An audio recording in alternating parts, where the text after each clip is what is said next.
Well, hello, everybody. I am Mike Petrilli, the president of the Thomas B. Fordham Institute, and I am super excited to be moderating this session this afternoon. Well, this afternoon where we all are, but maybe not where you are, called Time Out, Rethinking Seat Time and Social Promotion in the Wake of the COVID-19 Crisis.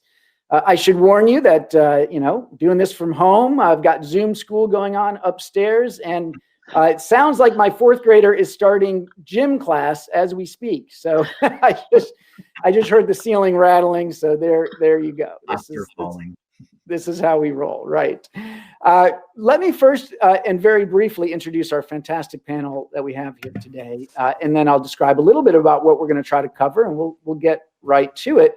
I am going to keep these introductions brief because, folks, you can see their bios online, but it is a fantastic panel. First of all, Paolo De Maria, who is the state superintendent at the Ohio Department of Education.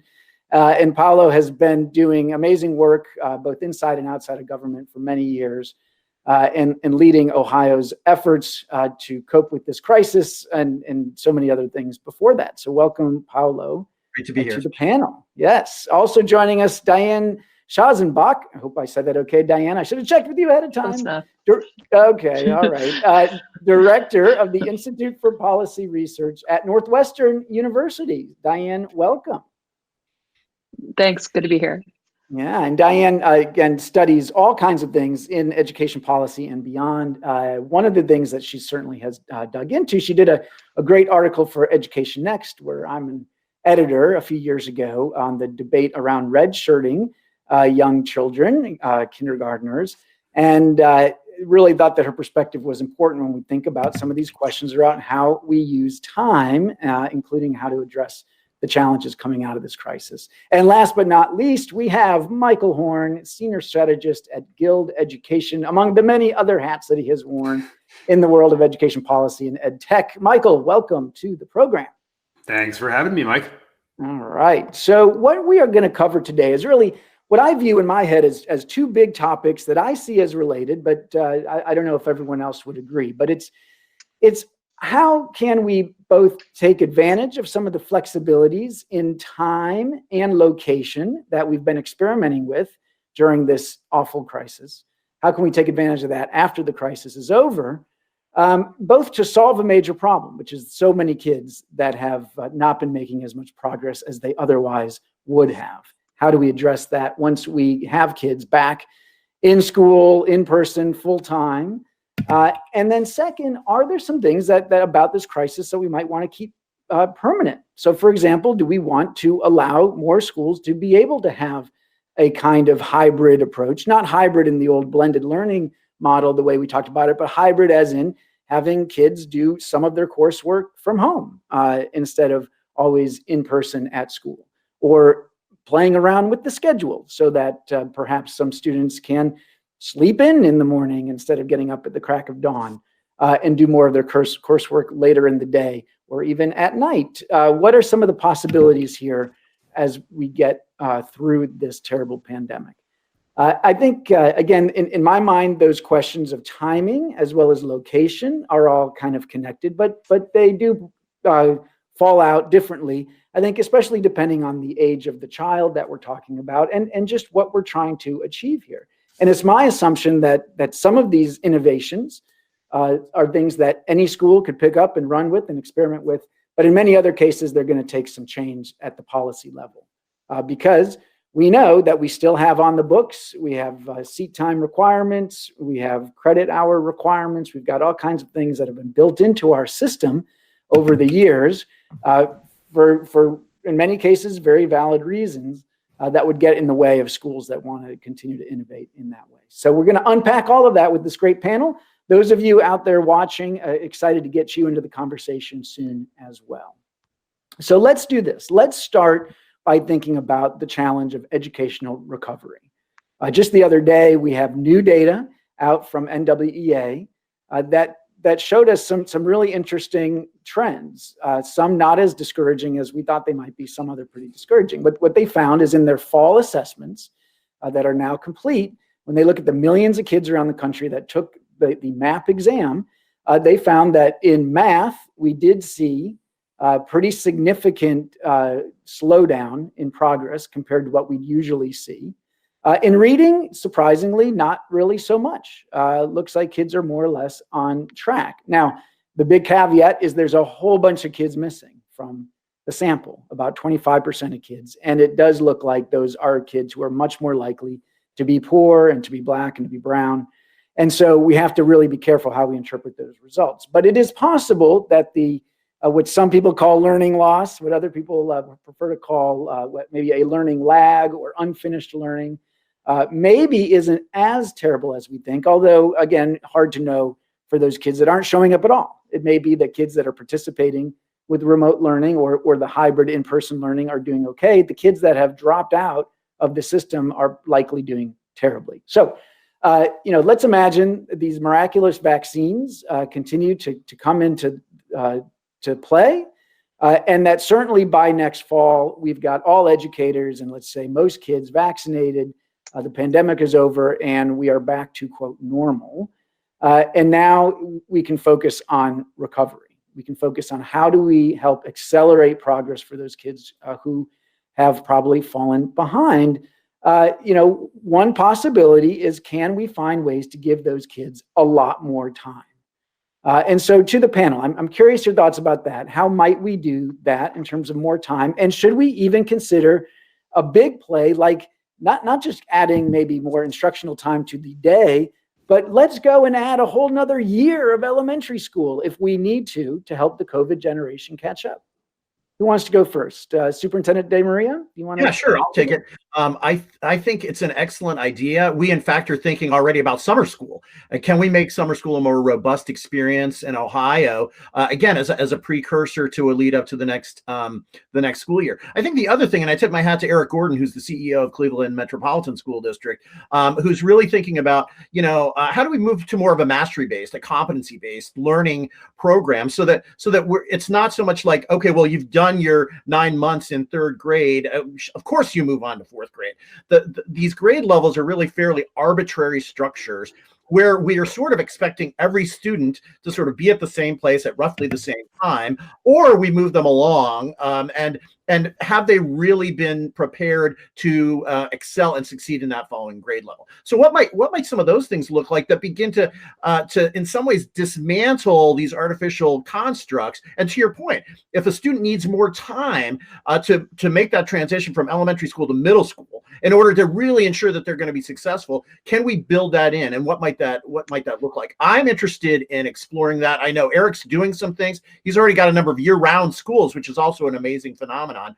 The big issue is getting it over people's cultural biases about, well, school doesn't work that way. And that's the heavy lift. So let me push on that a little bit, though, Paulo. And I love the example of Cleveland. I think that's a great one. I mean, for one thing, when kids get older, we do this already, right? I mean, some kids get to algebra by the 7th grade, some do it in 8th grade, some do it in 9th grade, and we're comfortable with that. But at the elementary school level, we worry about, as you say, if it looks like we're, quote, holding somebody back. It makes it sound like they've failed a grade or they're being retained, or if we start to break the connection between grades and age, well, suddenly you got some kids who are way bigger than other kids, some second grader who's 11 and another second grader who's 6. And that doesn't make people feel comfortable. Right. So, I mean, how do we handle that? I mean, are we ready to deal with that? I think we are, because one of the things coming out of this pandemic is the personalization of learning. Teachers are being much more nuanced and understanding where their students are. And I think what that implies for a normal school year is, how are we deploying our educational resources? Can we ensure that Johnny might get more, 1.5 times the attention or even the time needed to kind of keep him with his cohort, because that's what it's going to take to help him master these particular concepts. And that's what Johnny's need is. While we might let Susie be more self-directed in her learning because she's actually doing okay, she's where she needs to be, she's reading books on her own, or can manage her own learning a little bit better, and that means our educational resources can be focused on where they're needed the most. All right, but one more push on you, Paulo, and hey, this is not official, but I at the Thomas B. Fordham Foundation, which I lead, we are a charter school authorizer in Ohio under contract with Paulo. So let's imagine one of our charter schools says, none of our kindergartners are really ready for first grade next year. So we are going to retain 100% of the kindergarten class. Yeah. Would you approve that? Sure. Would you be willing to pay for an extra year of school for those kids? Well, I mean, you have to look, it's hard to look at it as an extra year. Like okay, I also sent my kids to a charter school. The Graham School has a sister school at Ohio Dominican. They have a 5-year high school. We pay for 5 years for their high school because they're in early college. The state doesn't, as long as they still meet the age brackets, extra years of time are not, prohibited. And if a school district were to say tomorrow, we're going to keep these kids as kindergarten students, the state, funding formula, to the extent that it's driven by counts and things like that, would not say, no, you can't do that. Interesting. All right, Diane, let's get you in here. You've thought a lot about this, certainly in the pre-pandemic world, with concerns about retaining kids or redshirting kids. How are you thinking about this in the current situation? You think about all these students who have not made as much progress. By the way, a great USA Today article today, sobering article about how many preschool kids are not making as much progress as you'd expect. They're not in preschool, or they're not getting what they usually get. So they're not going to be as ready for kindergarten. So why not think about some of these models of adding a lot more time for those kinds of students? Sure. So I want to start by talking about redshirting, which usually, as that Education Next article that you referenced, as I made the argument there, I think too many people redshirt their kids. I think that we sort of make short-term decisions and fail to keep in mind that kids develop in ways that are nonlinear, and that they often catch up to their peers, and in fact, if they're held back, they're often bored, either socially or academic. And in particular, holding back a kid for an extra year costs a lot in terms of lost lifetime earnings, because that means that they go to the labor force a year later. The calculations I did for that Education Next piece, which I stand behind, suggest it's about $80,000 in present discounted value of lifetime earnings for a college-educated male. So then when it comes to how do we make sure that kids are catching up, I think we need to keep in mind that if we're talking about holding back large numbers of kids, that is really imposing a lifetime cost on them. Now, I'll say that we as adults have really deeply failed kids during this pandemic. We're letting far too many of them go hungry. And, as the numbers are starting to show, there's, learning catch up that needs to happen. Of course, I think we were all very pleased to see maybe it's not as large as we thought it was. And I'll quickly add, Mike, on that recent NWEA study that came out earlier this week, sure, 25% of kids were missing at the bottom, but usually 15% are missing. So really the difference isn't that large. So I think it's more representative than I think it's being given credit for. But of course, we want to see more and more data coming out. So I really like the idea of trying to minimize the cost that we're pushing onto kids going forward here, for just frankly the ways that we as adults have failed them by keeping bars open instead of schools open, and so on. Right. So I really like the idea of tutor corps. I think there's some good evidence that one-on-one tutors can be done in a cost-effective manner, and it can really move math. And especially if we think that that's where we're seeing the losses, we can get some smart gains that way in a pretty efficient and targeted manner. So no, very, very well said, Diane. But again, let me push on you a bit here. Please.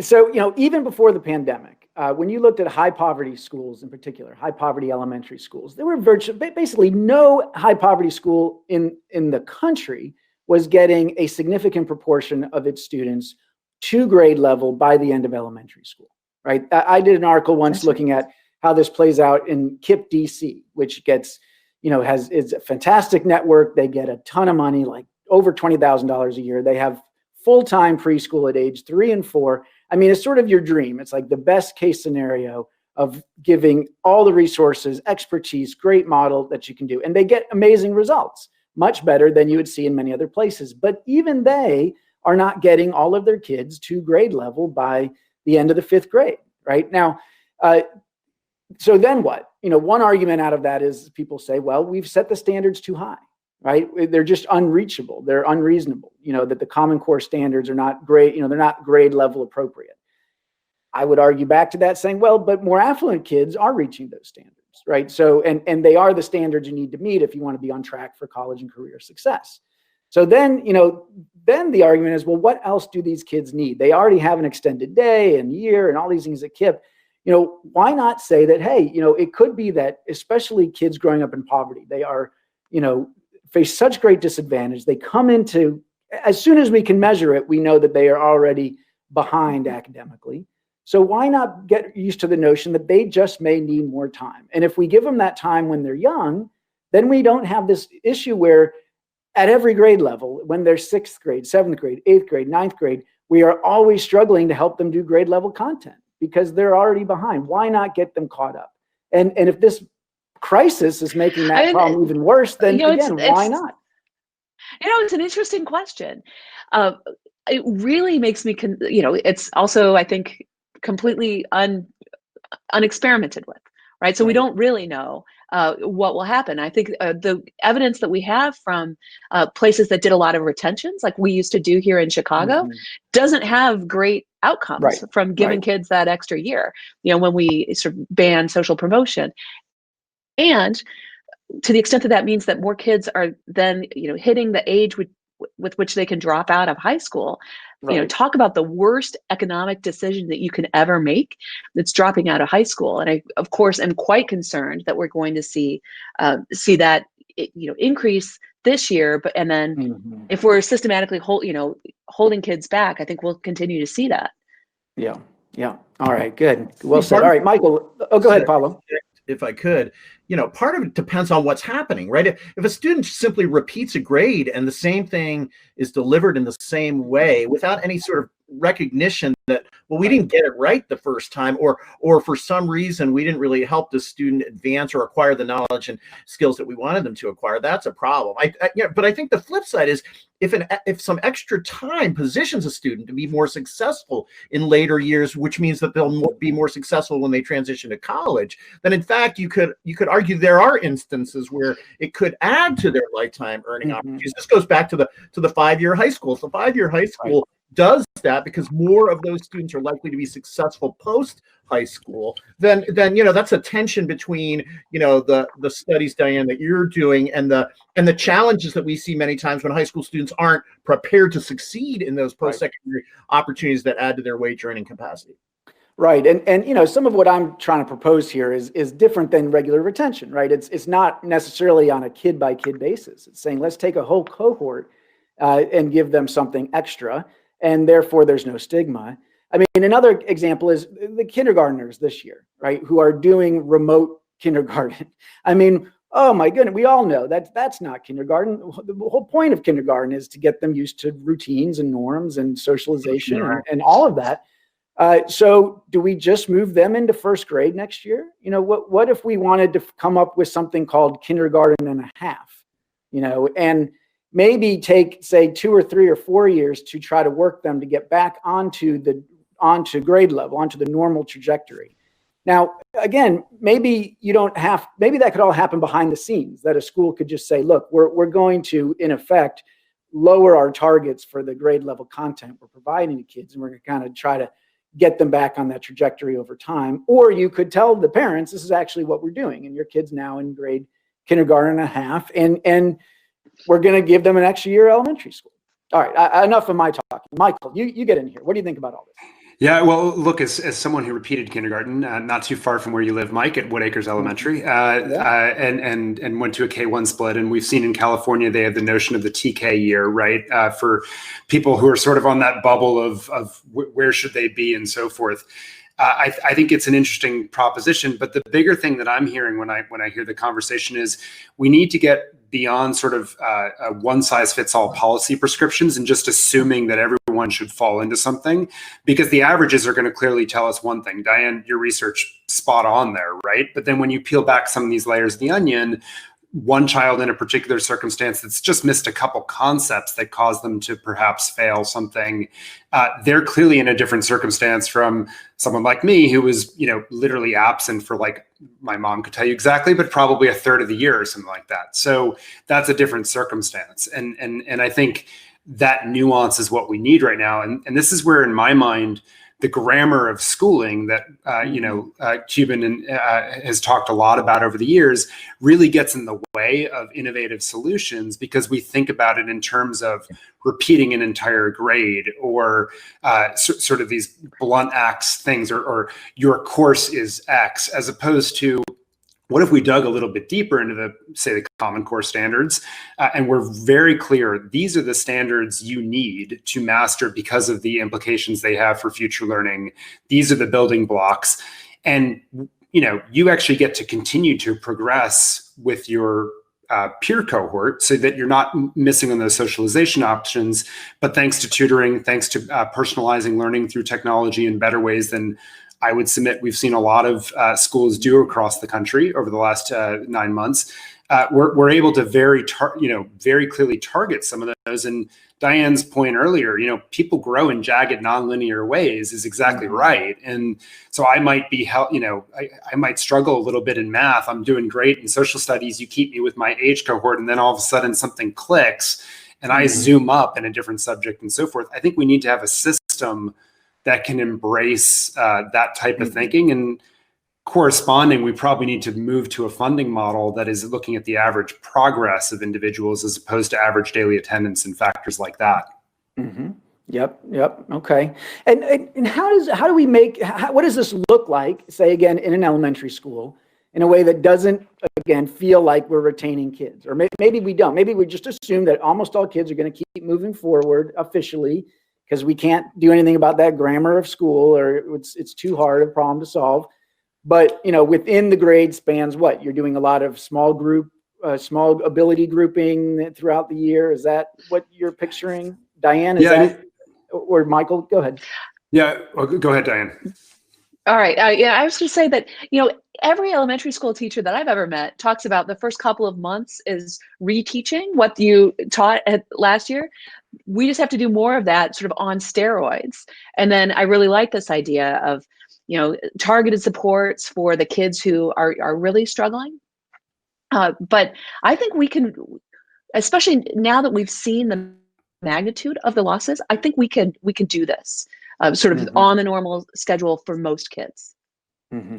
Now, I will say, look, I feel like a lot of folks out there, certainly in the world of high performing charter schools, but more generally, the sort of curriculum reform crowd, they would usually say that it is not okay to teach below grade level content. That if you have first graders, you should be teaching them first grade content. If you're not, you are engaging in the soft bigotry of low expectations. I mean, I'm just curious, Paulo, maybe you can take this. Like, is it okay in this moment to say, well, look, we are going to need to go back and spend some time on grade level content, and that's not the end of the world. Right, because I think part of it's continuing. Part of it's sort of not assuming that that the grade level content you need is a chronological phenomenon rather than an intellectual phenomenon. Right? It's kind of useless to give you fourth grade level content if you're in fourth grade, but you're not ready. That's not you're just going to struggle with it because you didn't come out of, this thing we call third grade with the knowledge and skills ready to allow you to succeed in fourth grade. So the question is, how do we blur the lines around grade levels? And because what then happens is that student then becomes frustrated, and you begin to erode their own confidence and their ability to succeed. That doesn't mean, I think too many times we become protective of students and give them lower level content in the interest of knowing that they're going to succeed. We have to keep, that productive struggle component and push students to continue to advance. So give a student an introduction to grade level content, even though they may not be quite up to it, because invariably students will show us that they can do that work with the right kinds of supports. So, this is where the mastery of great teaching comes into play, because a great teacher can differentiate about what the student needs, both in terms of their ability to succeed, but also not protecting them and artificially sort of saying, well, Johnny's just not going to be able to handle that, so I'm gonna give him this because that's going to allow him to feel more successful, when in fact that doesn't necessarily do Johnny any service. So balancing that, I think, gets very complicated, and we've seen some of that in the pandemic, where people are starting to take apart the classroom. That this concept of one person teaching 20 students the same thing each day, dividing into cohorts, dividing into work groups, giving more intensive supports when it's necessary to this group, or even individual children under a multi-tiered system of supports where you can be very individualized about the kind of remediation that might be necessary, while the rest of the group is working on things, far more independently, or maybe under the direction of an aide in the classroom, or what have you. We're rethinking resource use. We're rethinking use of time, and I think part of that, the conversation about kindergarten made me think about a district I visited that had the concept of begindergarten. They knew that there were some kids that were coming in early, and I would argue the sooner they catch that kind of phenomenon and rectify it at the front end, the less likely you're going to cause disruption to which cohort that student ends up being in, and you can set that student up for success. So I think earlier is better, and I think the research bears that out. Yeah, Mike, and just to jump on what Paolo just said, I think we also, if we get away from the mindset of this whole class phenomenon, then some of these conversations around dumbing down curriculum become a little less relevant, because every single student, I would argue, in this mastery-based system, we'd say, like, you're moving through these, these standards. We need to see mastery of these. And each student, we have a window of like mastered, still working on, haven't even looked at yet. So we've also reframed the learning loss conversation to where are you on your learning trajectory? And we're going to keep pushing you. And I would argue, to Paolo's point, let's put in a notion of minimum pace or teacher pace or something like that, that those students who aren't keeping up, we're going to put more resources before them, probably more time into them as well, so that they have the opportunity to actually accelerate and catch back up. Last thought also is, on this topic in particular, I do think, just as you've done a good job of breaking out this conversation based on age of student, we also have to break it out a little bit based on subject matter. So, asking a child to do quadratic equations when they still can't, do basic multiplication, we've got some challenges there. We've just got to be realistic about that. These concepts do build on them, and there are dependencies between them. That could be different, right? When you're mastering content in, say, history, that in some cases could be untethered.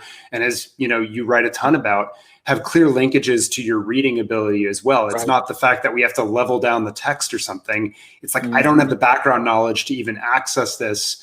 So what are the sets of videos or other readings or things that you could personalize for me in that context, so that I can make more meaning out of what, the project that we're all doing that cuts across a bunch of subject matter, ideally, where this content connects to each other across subject. Yeah, so true. So true. Boy, I feel like we could have a whole nother panel trying to explain why the reading scores didn't go down that much and what that might mean. I've got some hypotheses, but I think it's kind of an indictment of how we teach reading in our schools. All this time we're wasting on teaching, quote, reading comprehension. But I digress.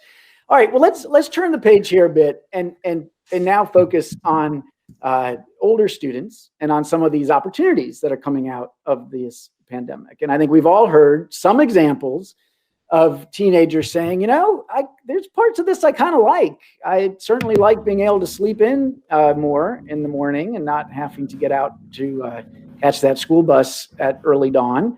And I know from personal experience in our house, my middle schooler is not super heartbroken about not having to deal with the craziness of a middle school cafeteria every day or school bus rides.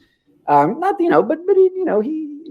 think, like a lot of us, we say, well, I'm never going back to working 5 days a week at an office and commuting and all of that. I'd like to maybe 1 or 2 days would be good.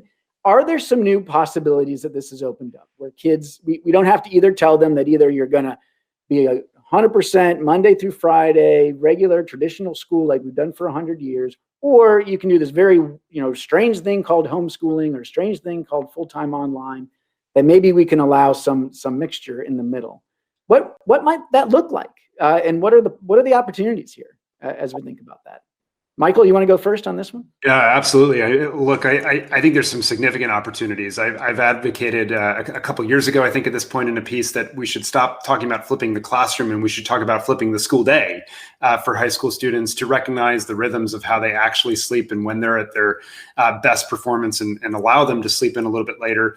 The morning chunk of time could be an apprenticeship. That could be online, or it could be actually with a community organization or company in your town where you actually get hands-on. A clear signal from my research in my latest book, Choosing College, was, all these students say that they go to college to get a career. They have no freaking idea what jobs or careers are even out there. And so how do we create that exposure and that opportunity?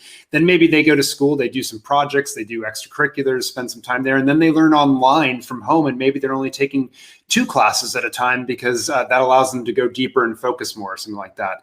I think you can imagine a lot of different configurations of that, but breaking apart that notion and giving students some more freedom to learn the courses online and to really use the in-person time for what in-person time is so valuable, working together and not doing what we can do actually better in some cases digitally, I think would make a heck of a lot of sense, and allow high schools to better address all these other gaps that society is very loudly saying students are not being prepared for. I think it's a tremendous opportunity to take advantage of this time, to not just snap back to business as usual when we can, at least at the high school level. Yeah.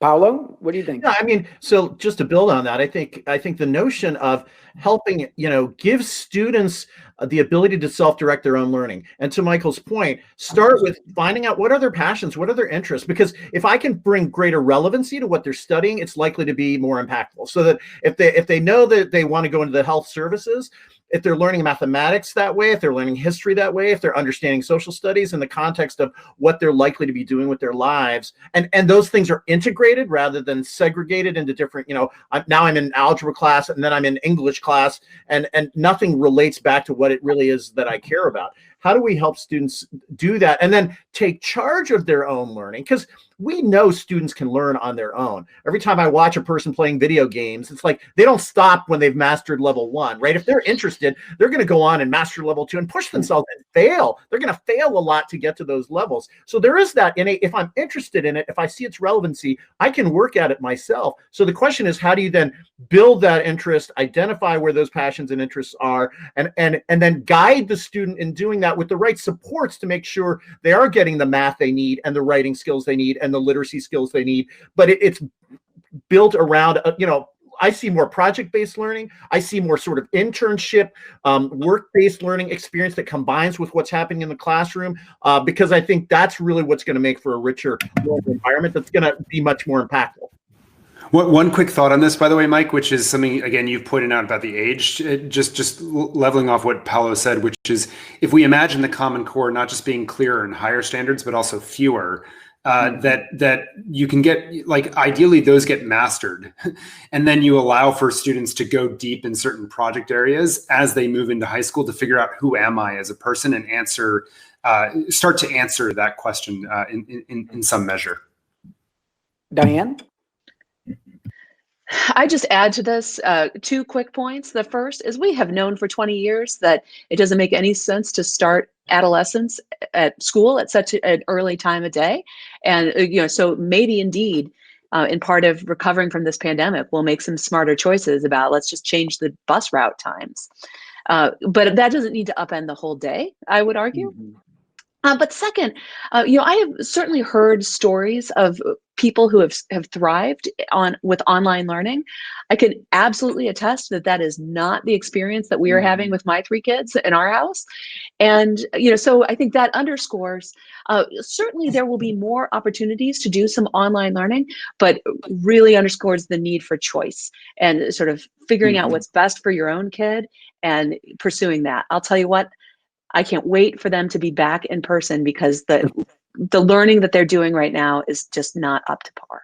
Yeah, no, I think that's so true. And I think that is certainly the experience that most people are having, right? Is that we have not been enjoying this experiment with remote learning. Though again, maybe some mix, right?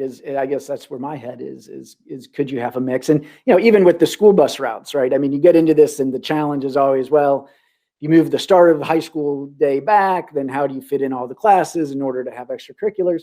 Well, if kids could be all expected to take one class at night, for example, maybe that's one way to solve the problem. And that, make one class at night online, doesn't seem so crazy anymore. All right, but I'm seeing in the chat. Do you mind, Mike, if I answer? Some people are saying, be sure to make a distinction between sort of normal online learning and this crisis online learning that we've been seeing. And I take that point loud and clear. And in fact, I think that some of the stories that I've been hearing about very successful models were sort of already online before. But I will tell you that, to my eye, the research overall on online learning has not been great, in the pre-pandemic time period. I think that there's some evidence that, in rural areas where you don't have, that calculus teacher, that it can, it's better to have the person in person, but if you don't have that option, it can be okay. But I just think there's a large distribution, and there are some really good online learning options, but there's many that are not as successful. Right. Just quickly to amplify that, because I think it's right. The other two use cases where I think it seems to work is where it's done in a family where the parent can be co-educator and fully present. That's not a lot of families, and so we should think about what that means and for whom those options are. But I also think it frankly could allow us to better direct resources to those who need more learning, to the original question that you were talking about. And then the second thing is, we know that it works better with learners who are more self-directed and have more motivation for a topic on sort of one-off course bases, right? And so I think that's the opportunity we're talking about here ultimately, is creating that option for those for whom it fits, not thinking it's a blanket thing that everyone's going to do. Right. We have to push that notion of quality everywhere, because I would argue, many people are saying, well, I got to get students back into school. But, we failed some students when they were in school. Not every site-based learning experience has been either. So the point is the relentless pursuit of quality and continually asking ourselves, if this isn't working for this student, even if they're in front of me in a classroom each and every day, what must I do differently? What has to be happening differently for that student to connect with this content and emerge with the learning that we want, and never stop doing that? Because, this is where I get caught up in the whole discussion about kids have to be in school. Absolutely. But let's not forget, we didn't always get that right either. No, that's really well said. And no, true, very true. But let me again push on some of this. And look, I've certainly written about how I'm excited about hybrid high school models and the like. However, they assume, again, like Paulo said, quality. They assume that these schools are serious about, for example, having kids do more work independently, that they really do set the bar high and hold kids accountable for doing that extra work independently. And yet here we are in this crisis, and there's lots of places out there that have a model where maybe on a certain day of the week, the kids are supposed to be doing, quote, asynchronous learning. Where I am, what that means really is they have the day off from school, right? My middle schooler, Wednesdays, they're supposed to do asynchronous learning. They're supposed to do office hours if they need it, get extra help. He basically doesn't go to school on Wednesdays.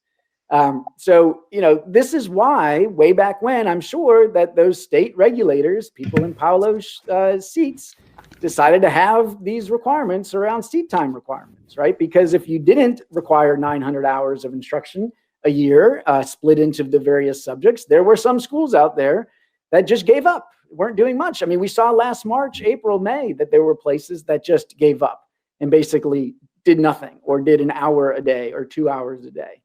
So let's talk about the reality here. We all agree that any of these new innovations, they should be a choice that families, opt into. We agree that they need to be high quality, but how do we think about that from this regulatory perspective? Are we really ready to trust schools by saying you don't have to, do 900 hours of instruction anymore? Aren't we worried that some places might abuse that? It's why I want to see the dollars tied, at least in part, to the average learning progress that students are making, not based on time, right? It builds in that accountability. And then I'd say for the schools, for the students when you give asynchronous time.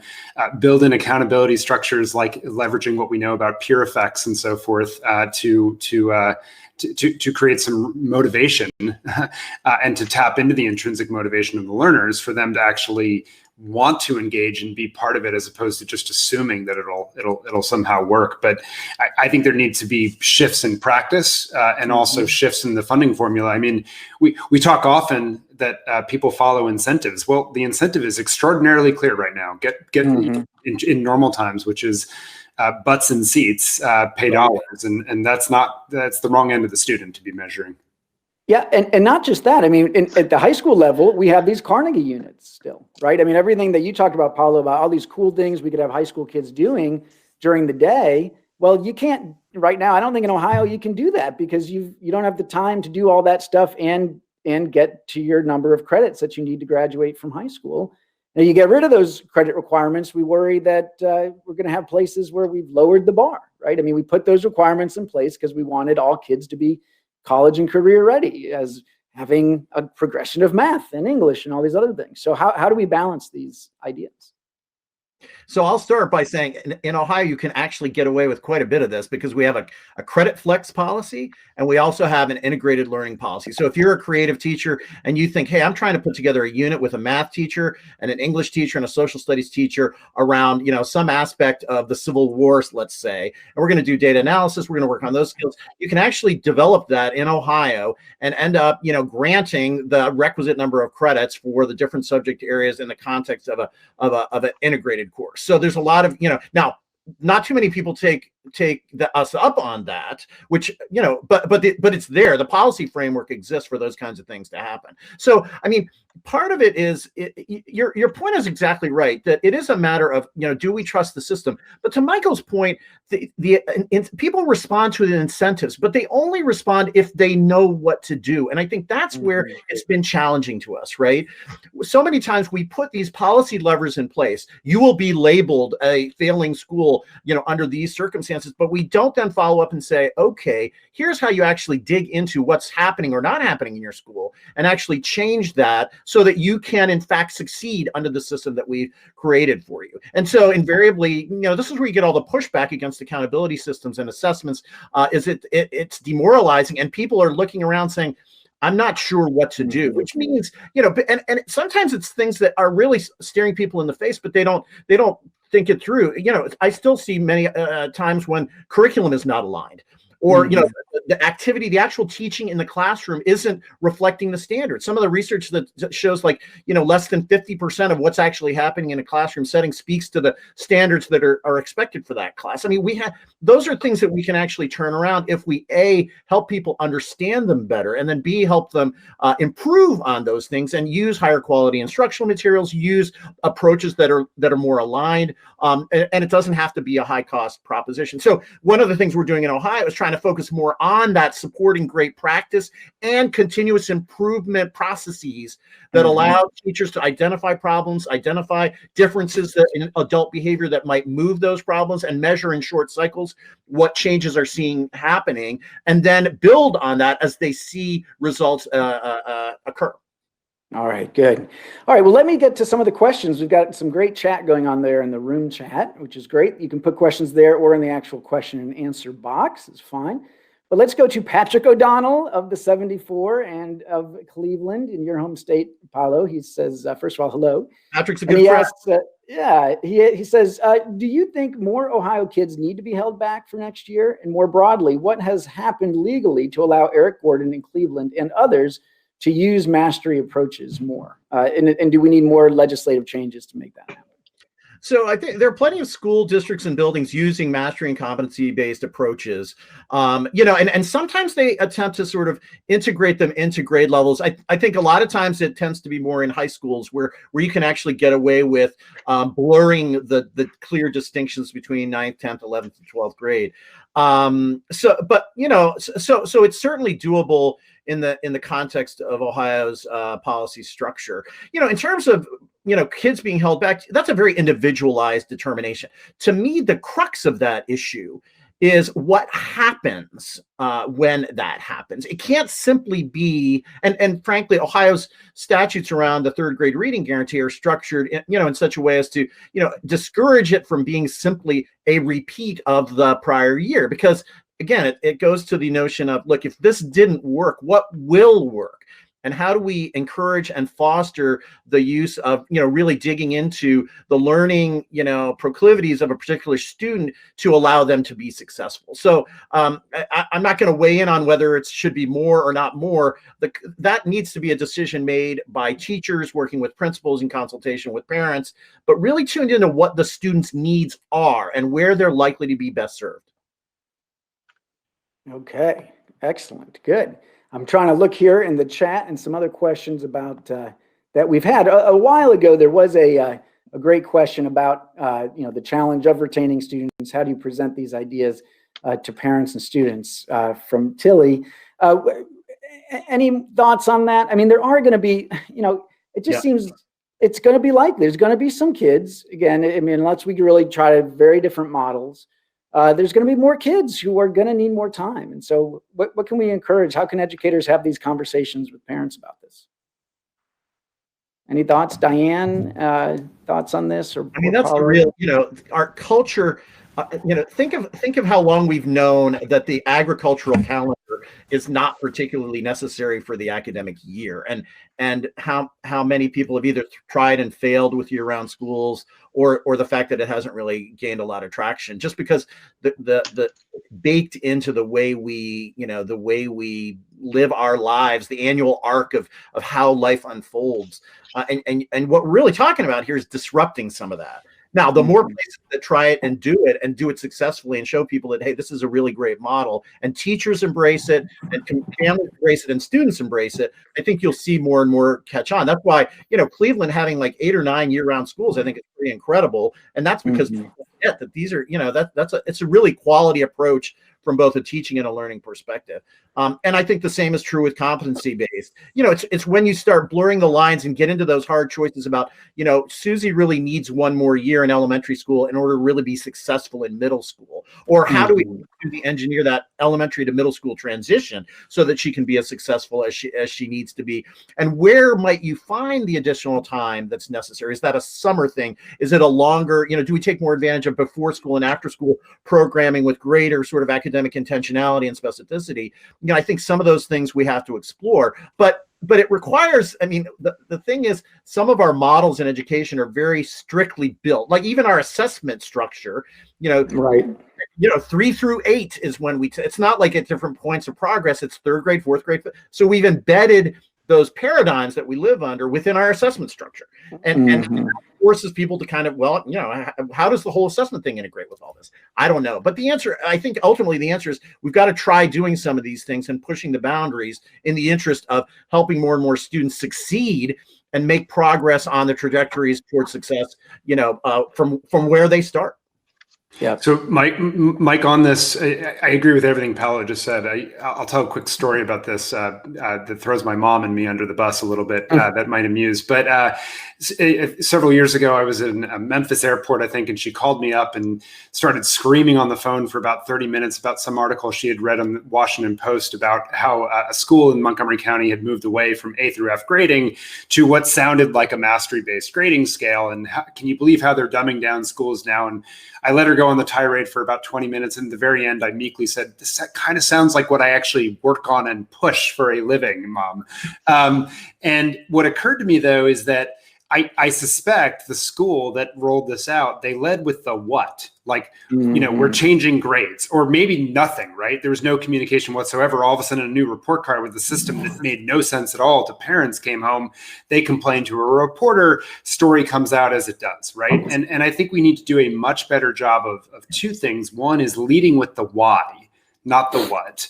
Like, why are we doing this? And then second, connecting that why to the progress that the parents and students themselves are trying to make. And what I mean by that is, think about a year-round school schedule. When you say it that way, it sounds terrible. Everyone has nostalgia for summer break, the summer job that they had, the vacation.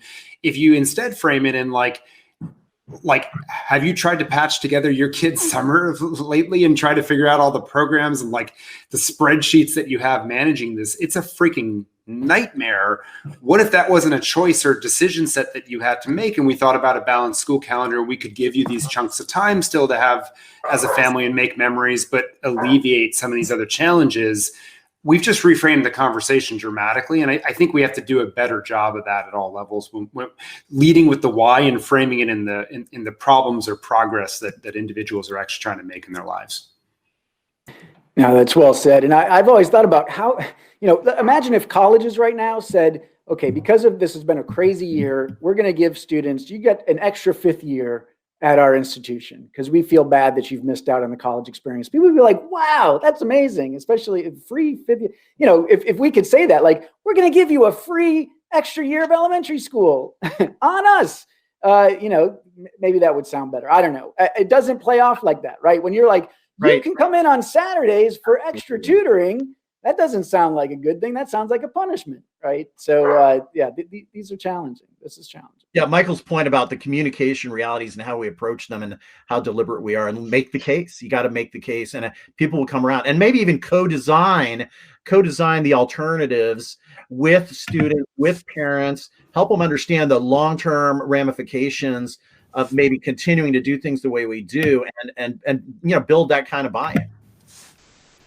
All right, let me ask you to wrap us up here. Unless other people have questions, folks, put them there in the chat. But let me ask you to do a little prediction here. Okay, we've talked a lot about some interesting, innovative ideas.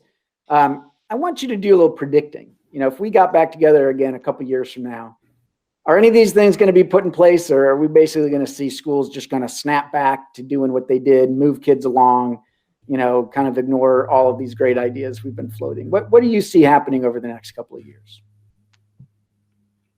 I think we will. I think enough superintendents in Ohio that I've talked to are talking about, personalization, customization, really driving relevancy. I think the high school is a sweet spot for this kind of work because people understand that it's a hugely important transition. And this notion of simply taking 6 or 7 classes every year and kind of a lockstep, and then I graduate. I think even someone on the chat said kids are not thinking about their careers, helping them identify where their interests might lie early, maybe exposing them through visits to, factories or workplaces or what have you, to all the different kinds of opportunities are out there, and beginning to nurture their own, thinking about their future. I love talking to high school kids, and the ones that have a clear sense of, I want to do this, you can tell that they're driven. And I bet it's easy for their teachers to kind of integrate learning into what it is they want to do. It's the ones that sort of say, well, I don't really know, that I kind of worry about, because it feels like, yeah, they don't know, because they just know I have to check all these boxes in order to graduate. That's what I'm about.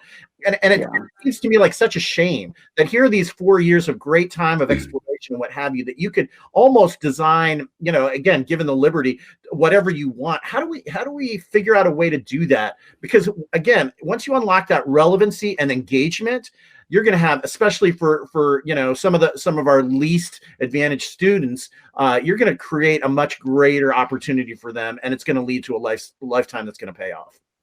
All right, so Paolo is optimistic, at least at the high school level. Diane, what about you?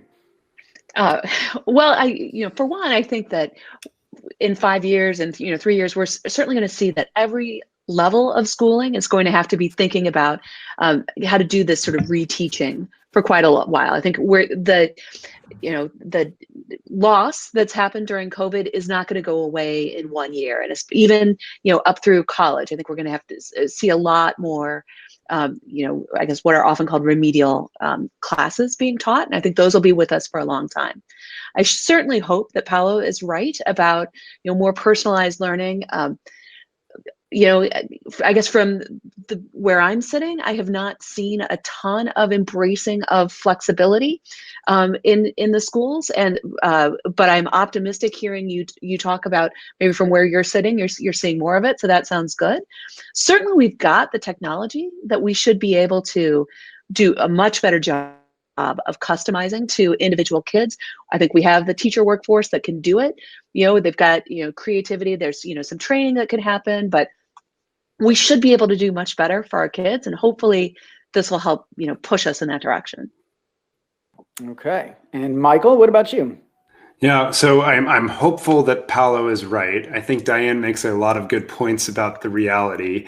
I will say, in terms of the technology being there, the technology, these are not the droids you're looking for. Zoom is not the technology I think we're looking for in many of these cases, and that's an important first consideration I'll push on. Second, I think the reality is a split screen one, that there are pockets where this has worked really well. We've seen the ingenuity of educators to create better experiences, and they're going to take some of that into their school environment. Personally, I think what Cleveland is doing could be an enormously important thing, not just for Ohio, but for the country, to reset us. And we should really lean in on the work that they're doing there to push this more. I also think there's going to be a lot of, as soon as things reopen, like, let's just go back to the way that they are. And Mike, you started this panel out with a premise that if things all go back to normal in the fall, then I think that increases the odds that more places than not will run back to what it was. The longer this stretches on, I think the more, not just teachers, but parents and others are going to have to create innovative workarounds to create better sustainable systems for their lives, frankly, to continue on. And some of those will have practices that are durable and will stick. All right. Well, that is very well said. And I think we will leave it there. Please join me in thanking our great panel. Again, Paolo, Diane, Michael, thanks for the great comments. Folks that are watching this live, the next sessions start at 3:00. Looks like another great lineup. And hope that you'll let your friends and colleagues know about this session, that they can watch it after the fact as well. So thanks so much, everybody. Really appreciate it. Thanks to you, Michael. Thanks, Mike. Appreciate it. Great to be with you all. Thank you.